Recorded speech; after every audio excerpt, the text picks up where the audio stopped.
Hi friends, ಎಲ್ಲರಿಗೂ ನಮಸ್ಕಾರ. ಅನ್ನಪೂರ್ಣೇಶ್ವರಿ ಕಿಚನ್ಗೆ ಸ್ವಾಗತ.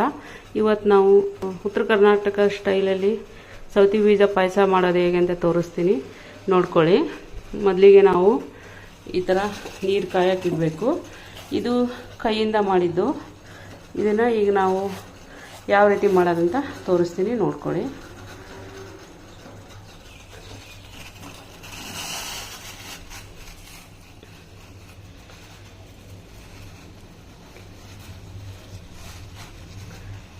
ಈಗ ಇದು ಚೆನ್ನಾಗಿ ಒಂದು 15 ನಿಮಿಷ ಇದು ಕುದಿಬೇಕು.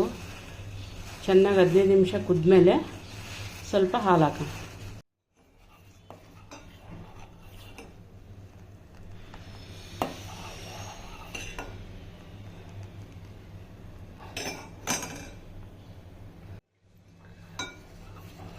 ನೋಡಿ, ಈಗ ಇಷ್ಟು ಬೆಂದಿದೆ. ಇನ್ನೂ ಒಂದು 10 ನಿಮಿಷ ಇದು ಹೀಗೆ ಕುದಿಬೇಕಾಗುತ್ತೆ. ಕುದ್ಮೇಲೆ ಇದಕ್ಕೆ ನಾವು ಹಾಲು ಹಾಕಬೇಕು.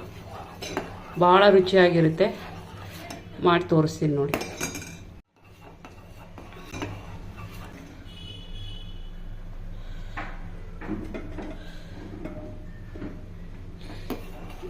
ಈಗ ಆಲ್ಮೋಸ್ಟ್ ಇದು ಬೆಂದಿದೆ.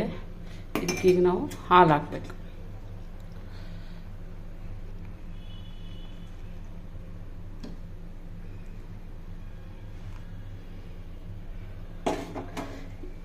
ಒಂದು ಬೌಲಷ್ಟು ಹಾಲು ಹಾಕಿದ್ದೀನಿ. ಇನ್ನೂ ಚೆನ್ನಾಗಿ ಹಾಲಲ್ಲಿ ಇದು ಕುದಿಬೇಕು. ಫ್ರೆಂಡ್ಸ್, ಇದಕ್ಕೆ ಈಗ ಸ್ವಲ್ಪ ತುಪ್ಪ ಹಾಕೋಣ. 1 ಸ್ಪೂನ್ ತುಪ್ಪ ಹಾಕಬೇಕು. 2ರಲ್ಲಿ ಕುದ್ರೆ ತುಂಬ ಟೇಸ್ಟಾಗಿರುತ್ತೆ.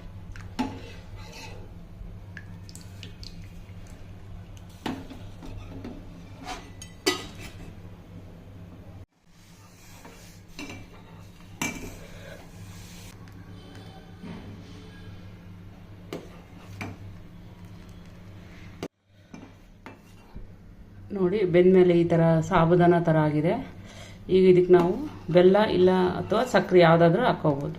ನಾನೀಗ 1 ಬೌಲಷ್ಟು ಬೆಲ್ಲ ಹಾಕ್ತಾಯಿದ್ದೀನಿ.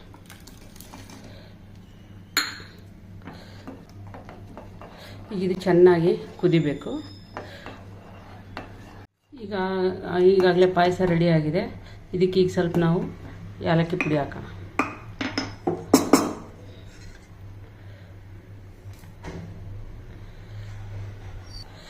ಈಗ ಪಾಯಸ ರೆಡಿ. ನೋಡಿ ಎಷ್ಟು ಚೆನ್ನಾಗಾಗಿದೆ. ರೆಡಿಯಾಗಿದೆ ನೋಡಿ.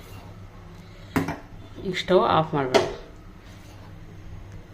ಇದಕ್ಕೇನು ಡ್ರೈ ಫ್ರೂಟ್ಸ್ ಹಾಕೋಂಗಿಲ್ಲ. ಇದೇ ಥರ ಮಾಡೋದಿದನ್ನ ನೀವು ಬೇಕಾದರೆ ಹಾಕ್ಕೋಬೋದು. ಈಗ ರೆಡಿಯಾಗಿದೆ. ಇದಕ್ಕೆ ಈಗ ನಾವು ತುಪ್ಪ ಹಾಕ್ಕೋಬೇಕು.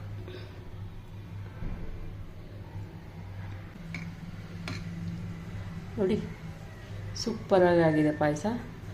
ಮಾಡ್ಕೊಳ್ಳಿ, ತಿನ್ನಿ.